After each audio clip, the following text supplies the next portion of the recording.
Olá, gente. Vamos para mais uma questão vestibular. Essa é do Enem 2014, uma questão bem polêmica. Vamos discutir ela aí. Durante a Segunda Guerra Mundial, para decifrarem as mensagens secretas, foi utilizada a técnica de decomposição em fatores primos. O número n é dado pela expressão 2 elevado a x vezes 5 elevado a y vezes 7 elevado a z, na qual x, y e z são números inteiros não negativos. Sabe-se que n é múltiplo de 10 e não múltiplo de 7. O número de divisores de n diferentes de n é igual a qual dessas alternativas, né? Então vamos ver aqui, vamos destacar o que é importante nessa questão, para a gente poder estudar um pouquinho o quesito. Então, a primeira coisa que ele me dá é a decomposição do valor n. Então, n é 2 elevado a x, vezes 5 elevado a y, vezes 7 elevado a z.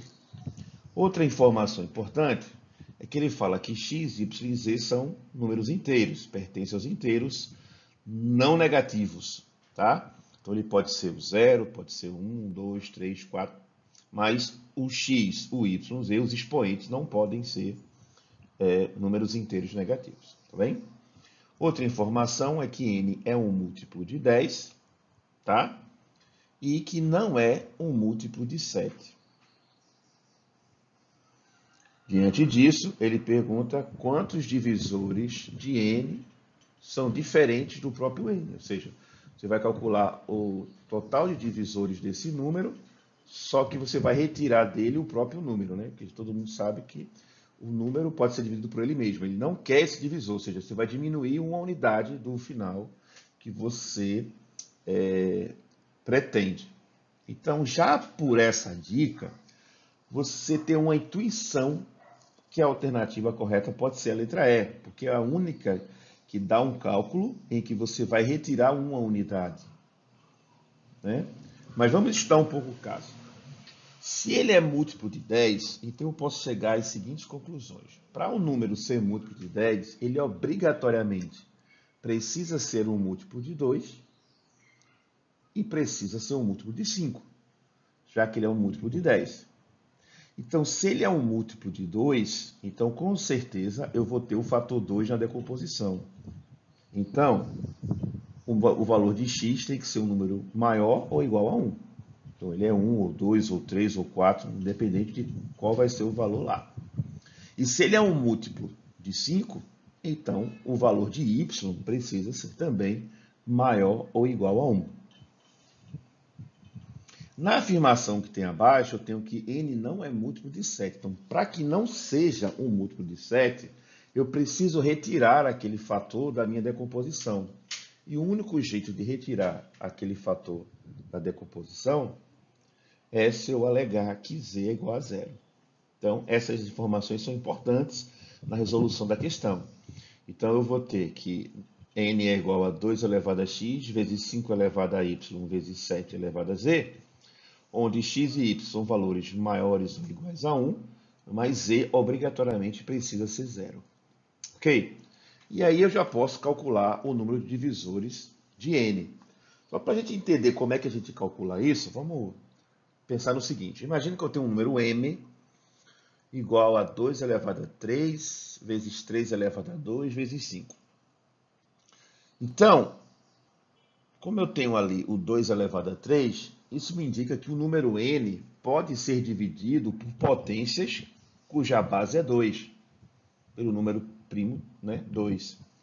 Então, ele pode ser dividido por 2 elevado a 0, pode ser dividido por 2 elevado a 1, por 2 elevado a 2 e por 2 elevado a 3. Ou seja, usando o número primo 2, eu tenho 4 maneiras, 4 potências diferentes que eu posso dividir o número n. Né? Então, o número m pode ser dividido por 2 elevado a 0, ou seja, que é 1, por 2 elevado a 1, por 2 elevado a 2 ou por 2 elevado a 3. Se eu pegar o fator primo 3, ele pode ser dividido por 3 elevado a 0, o m pode ser dividido por 3 elevado a 1 ou por 3 elevado a 2. Ou seja, eu tenho 3 opções para dividir esse número, né? Utilizando o fator primo 3, né? Posso dividi-lo por 3 elevado a 0, ou por 3, ou por 3 ao quadrado, que é 9. E se eu usar o fator primo 5, eu posso dividi-lo por 5 elevado a 0 ou 5 elevado a 1. Ou seja, eu teria duas opções. E perceba que no 2, que eu tenho 4 opções, esse 4 opções, né, esse número 4, ele pode ser obtido como sendo 3 mais 1. No fator primo 3, que eu tenho 3 opções, esse 3 pode ser obtido como sendo 2 mais 1. E no caso dos 5, que eu tenho duas opções, pode ser entendido como 1 mais 1. Ou seja, para que você saiba quantos divisores vai ter decomposições de números primos, ou 2, ou 3, ou 5, de quantas maneiras eu posso usá-los, basta pegar o expoente desse número primo e aumentar uma unidade. Só que eu também posso dividir o número m por um número que a decomposição seja formada pelo número primo 2 e 3, ou 2 e 5, ou 3 e 5, ou 2, 3 e 5, com os expoentes que eu posso obter no 2, no 3 ou no 4. Então, eu vou ter que usar o princípio de análise de contagem e análise combinatória para determinar o número total de divisores que eu posso ter desse número m. Mas eu tenho que considerar o seguinte: se eu considerar que o meu conjunto universo aqui são os naturais, são só os números naturais, então a quantidade de divisores, esse símbolozinho aí, ó, do hashtag, ele, para matemática, significa cardinalidade, quer dizer, quantidade de elementos, tá? Então, a quantidade de elementos dos divisores de m vão ser o quê? As 4 opções que eu posso usar o número 2, as 3 opções que eu posso usar o número 3 e as 2 opções que eu posso usar o número 5. Então, pelo princípio multiplicativo, eu teria 24 números naturais que podem dividir o meu número m. Mas eu também posso entender que o meu conjunto universo é o conjunto dos números inteiros, né? Os divisores inteiros. Então, se isso acontecer, a quantidade de elemento, a cardinalidade de elemento do conjunto dos divisores de m vai ser o quê? Vai ser o dobro, porque agora eu também posso ter os números negativos. Então, daria 48. Então, é sempre importante você tentar entender qual é o conjunto universo que está sendo relacionado à questão, que é o problema da questão. Ele não disse qual é o conjunto universo, ele pergunta quais são os divisores de n. Então, quando ele fala quais são os divisores de n, eu preciso encontrar todos os divisores de n. Então, nesse caso, eu preciso admitir que meu conjunto universo são inteiros. É o conjunto dos números inteiros. Então, como ele é um número múltiplo de 10 e não múltiplo de 7, então eu posso entender que o meu número n pode ser escrito como sendo 2 elevado a x vezes 3 elevado a y. Então, dessa forma, o número de elementos do conjunto dos divisores de n ficaria x mais 1, né? Você aumenta 1 ao expoente do número primo, y mais 1, né? Você aumenta 1, e como eu estou trabalhando com o conjunto dos números inteiros, eu preciso multiplicar isso por 2. Então, esse é o total de número de divisores do conjunto n. Só que ele falou também, de um detalhezinho, que não pode ser dividido pelo próprio número n, ou seja, ele quer um número de divisores de n diferente de n. Então, eu vou ter que tirar uma unidade desse divisor, desse conjunto, dessa quantidade, para saber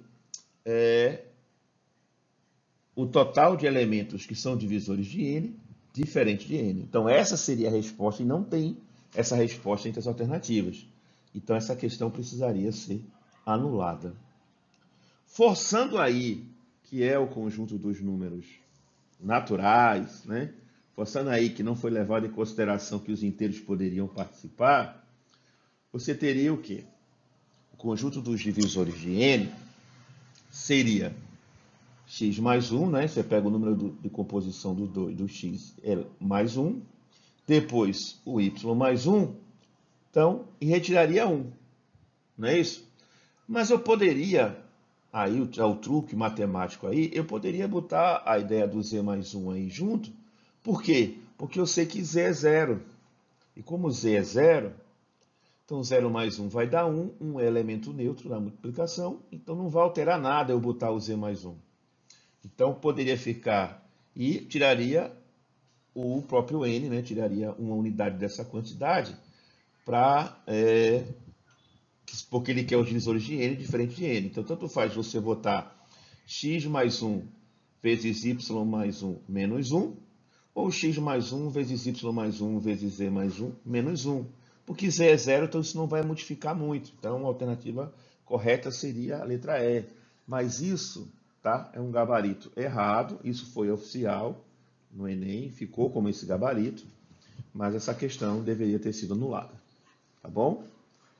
Então é importante que a gente estude bem e tenha uma organização nas questões, né, que você avalie bem toda a afirmação com muito cuidado para você poder resolver a questão direitinho. Espero que você tenha entendido, tá?